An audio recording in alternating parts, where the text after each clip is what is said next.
The Isla Grande de Chiloé is located in southern Chile in the Pacific Ocean off the west coast. It features amazing timber-built churches, an undulating landscape and villages supported by posts. About 30 minutes by car ferry from Paguera on the Chilean mainland to Chacao on the northeastern section of the island.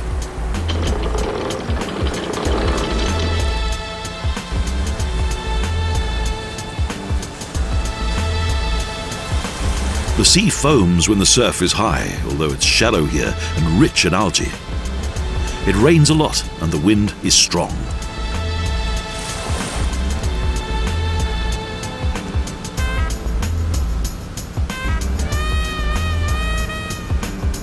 Soon the island comes into sight, around 180 kilometers from north to south and 50 kilometers wide.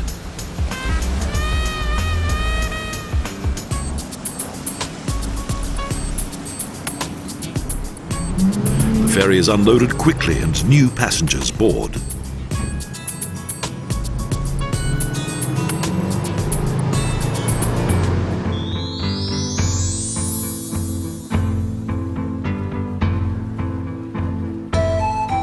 In the small village of Chacao, there's a large wooden church, one of more than 150 that are scattered across the island.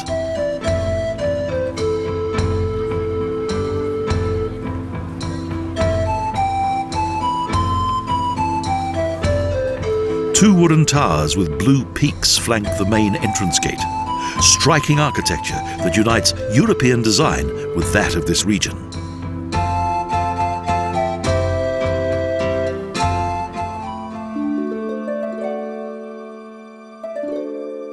Everything is made of wood. Not a single nail was used, only wooden pegs. 14 of the churches have been designated as UNESCO World Heritage Sites since the year 2000.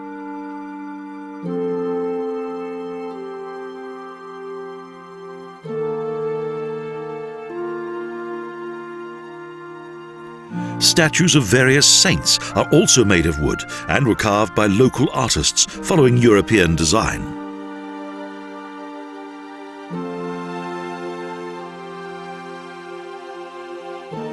The origin of these extraordinary churches is not only due to the centuries of isolation of the island from the mainland.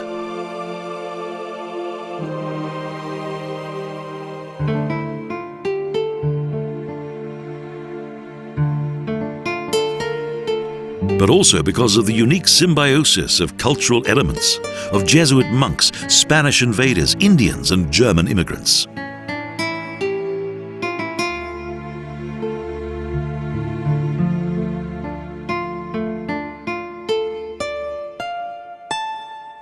The island contained no metal, only wood from the forests. So timber was used as the only building material, and the builders also became local artists.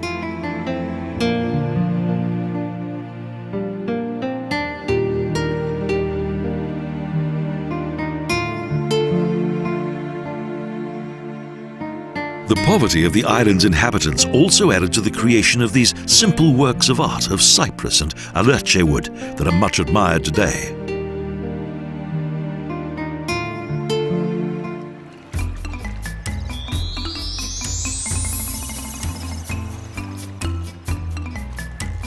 Ancud was the capital of the island until 1982. In 1767, the Spanish established a fortress here, the last before the no man's land of the south.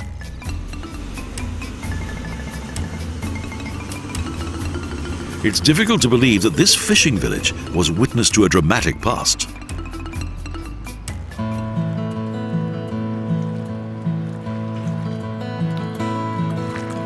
For those ships that sailed round Cape Horn, Ancud represented a safe harbour on the journey north in which they could rest after sailing the stormy waters of the South Pacific.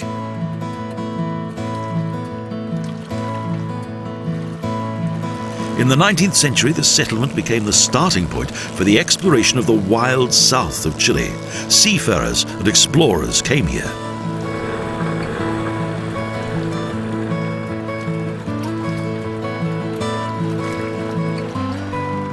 During a time when whales and seals were hunted in the Antarctic, Ancud served as a supply station along the route to the southern polar sea.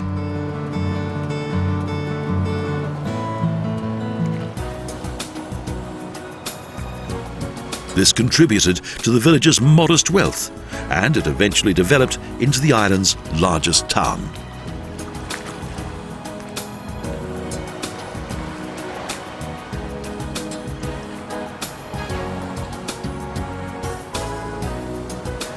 At the end of the 19th century, a great economic boom created yet another. Timber was much sought after on the mainland of Chile, and the cutting down of entire forests brought the region further prosperity.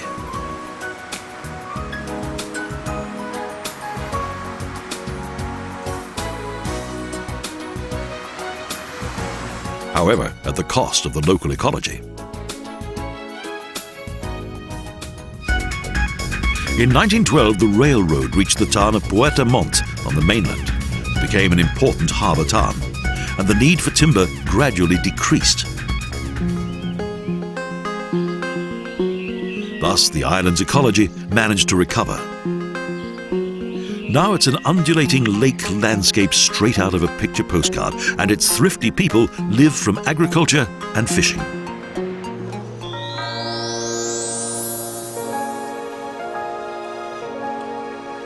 Dalcahué lies to the south on the inhabited eastern coast. This single tower, white church, is one of the largest and most beautiful wooden churches on Chiloé.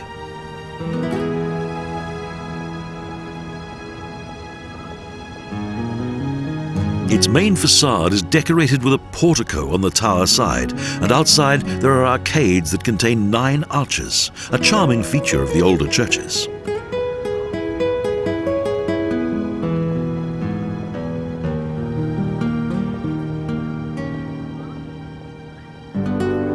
The village's name indicates that this small settlement was used as a harbour in pre-Columbian times. Hué means village, and Dalca, rowing boat.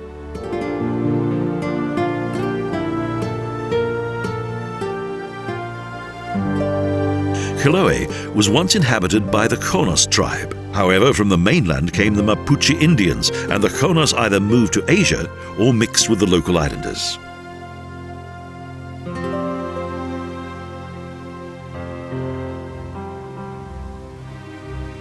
When the Spanish arrived, they found mostly mestizos who lived in houses made from pacha and lived from agriculture and fishing.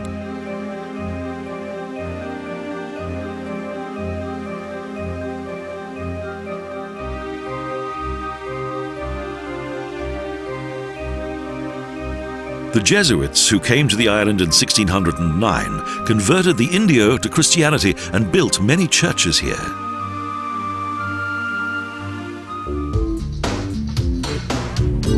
The captivating landscape hardly changes all along the eastern coast, including to the most extreme location of the fjord-type bays, hills, lakes, and sea views.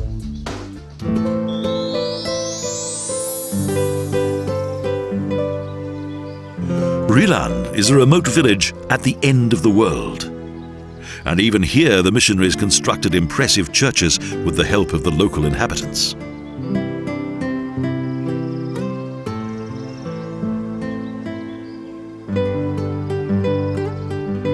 These churches that were built close to the coast, mainly on an elevated location, have an homogeneous style, and the facades contain arcades.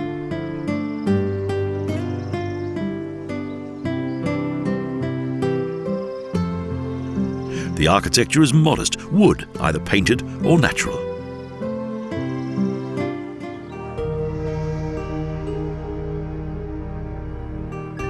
In its simplicity, this wooden altar indicates the deep faith of the local people.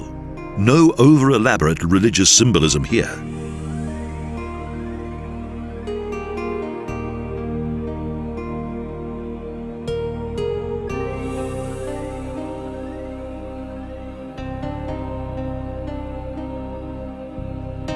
The larger churches contain 3 naves, with 1 large section and 2 side areas.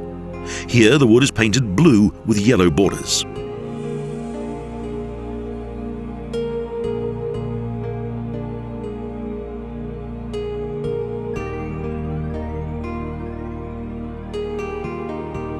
The Jesuits introduced two things: the Catholic religion that combined with local mythology, and the art of church building.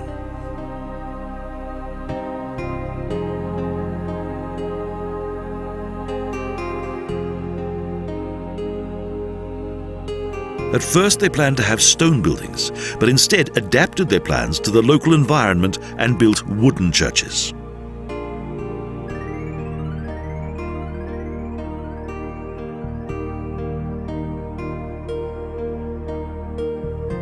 Timber churches whose stylistic character has survived the centuries.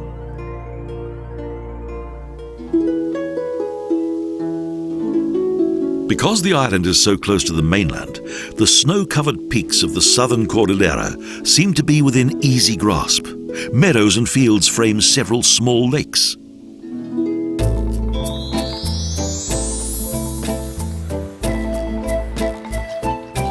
Castro is the island's oldest town and also the capital of Chiloé Province.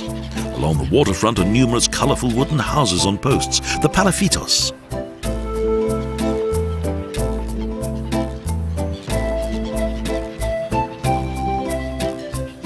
When viewed from the street, the houses look like normal buildings. But from the coast it can be seen they're supported by wooden posts.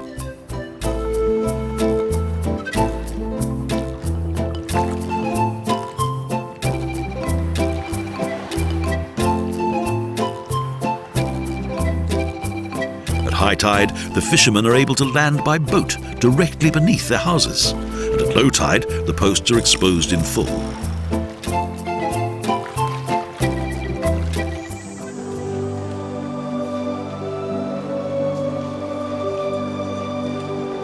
When in 1567 the Spaniard Francisco de Ulloa discovered the island, he founded Castro, its imposing cathedral having been built in 1906.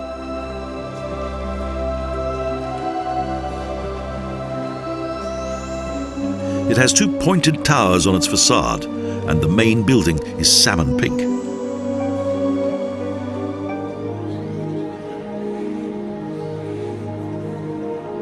The church's interior contains brownish colours, with circular wooden columns and a beautiful carved altar.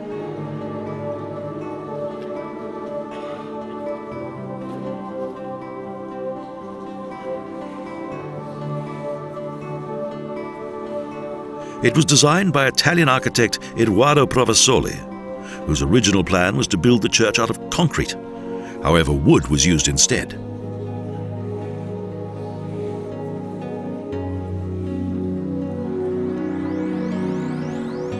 The large main dome of the cathedral is a real wooden masterpiece.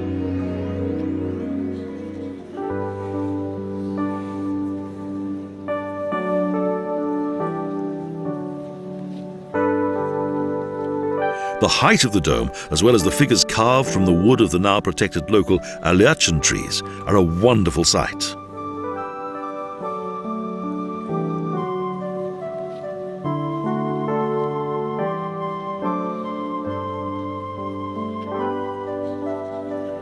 In the niches of the altar are the carved images of various saints, with Jesus in the centre, and at his side St. Francis, the church's patron saint.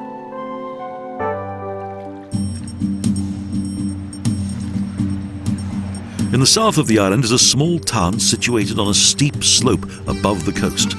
Because of its extreme location, it's also called the town on three floors.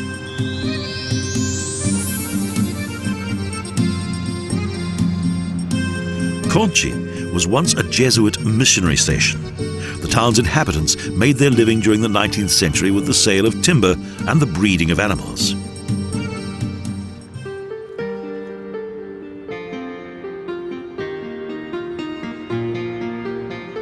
The town's main landmark is the wooden church of the Iglesia San Carlos de Borromeo.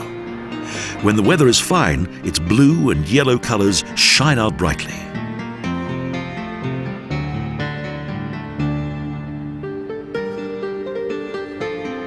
The yellow stepped bell tower is located above a triangular gable, and at the front, the roof covers an arcade supported by blue posts. The island's churches are most impressive.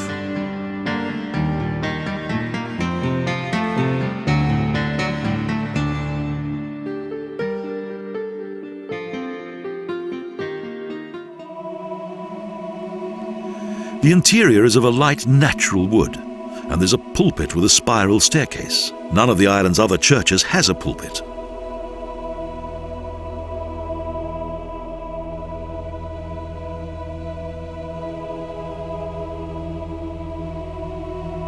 The main altar contains an altar table, and on the rear wall hangs a cross with Jesus, and at the side a carving of the Virgin Mary.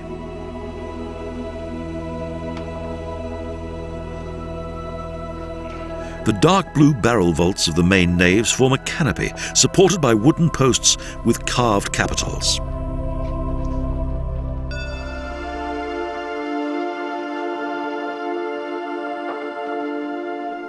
When the Jesuits were banned from America in 1767, the Franciscan order took over their work, and many of the churches date back to this period.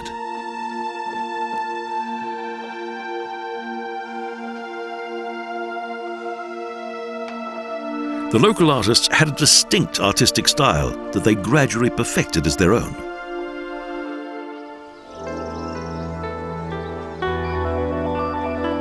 Today, the people of Chiloé still live from agriculture and fishing, and tourism is also a growing source of income.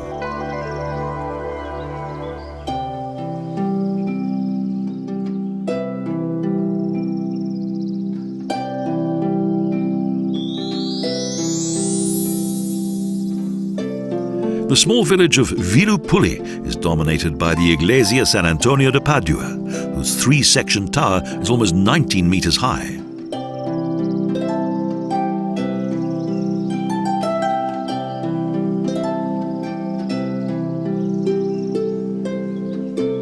Its external walls are covered with pieces of elache wood that have been artistically constructed, and 6 simple columns support the façade behind which is the church entrance.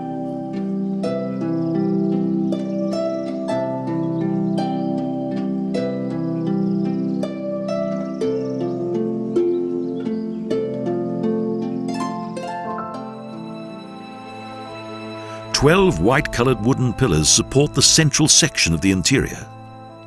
The church was built at the beginning of the 20th century.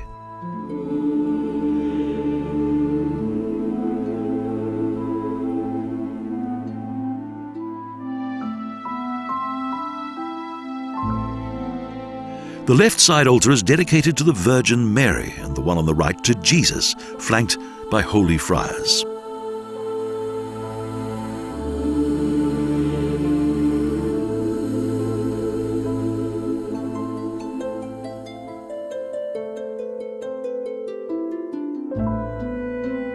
The deep faith of the island's inhabitants indicates that the myths of old also survived and combined with local Catholicism.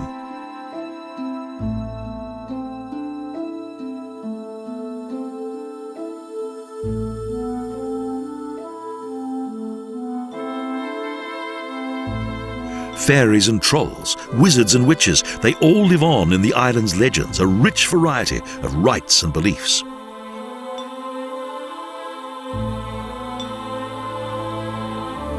The church architecture has been adapted to both the landscape and local belief.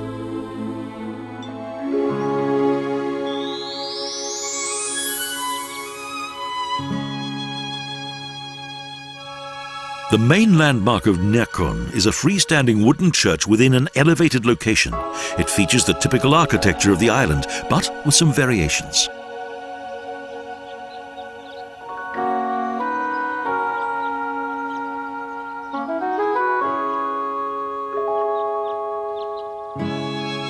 Its facade is supported by 4 wooden double pillars, and in the middle, in front of the main gate, by 2 single pillars.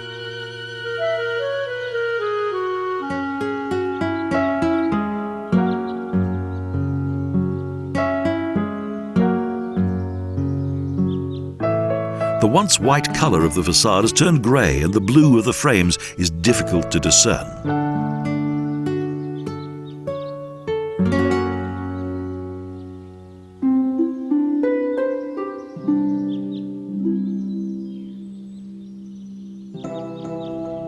The side walls are of typical island design elements and supported by several inclined wooden posts. Indeed, the entire construction looks close to collapse.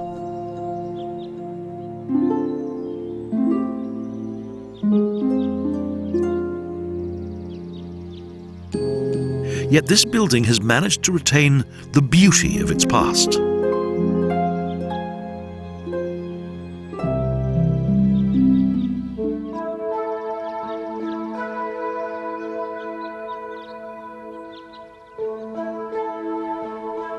At the side of the old wooden church is the village cemetery. Here lie the ancestors of those who first made the island habitable.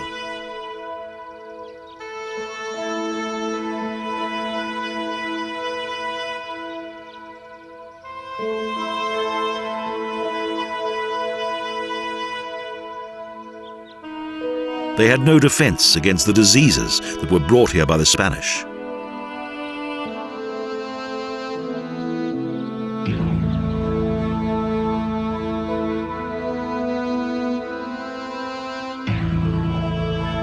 And in the 17th century, Dutch pirates invaded the island, causing much mayhem.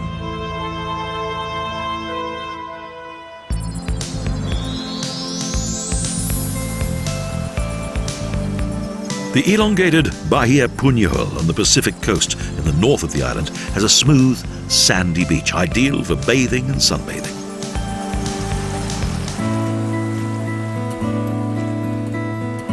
After Tierra del Fuego, it is the second largest island in South America, and geologically, the continuance of the coastal cordilleras.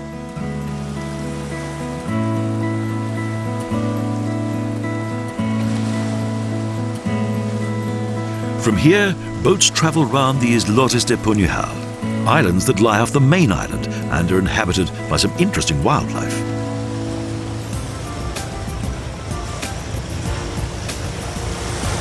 The boats remain in the water as passengers transfer to a small cart without getting their feet wet.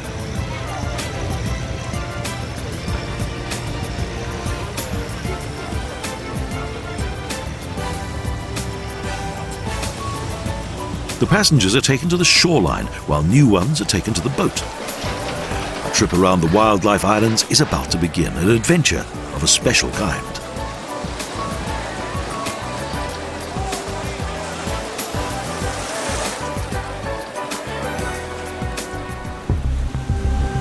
The boat trip commences and the swell is high. On this section of the coast, the Pacific is relatively calm. After a short time, the first of 3 small islands comes into view.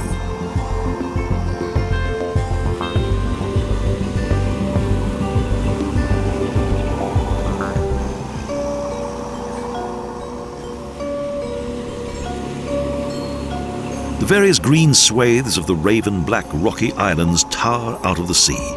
They are densely inhabited by wildlife.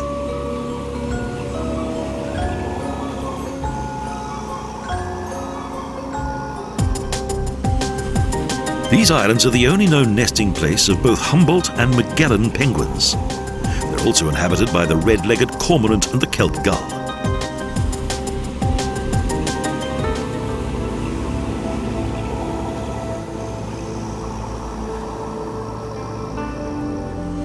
The passengers take photos and film from the boat as it's prohibited to set foot on the islands.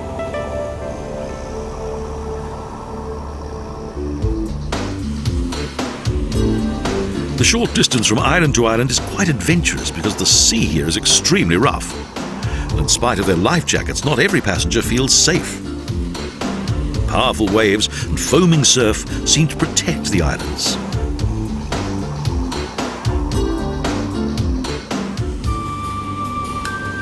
The upright penguins look like guards from another world, as though expecting attack from the island's legendary giant snake.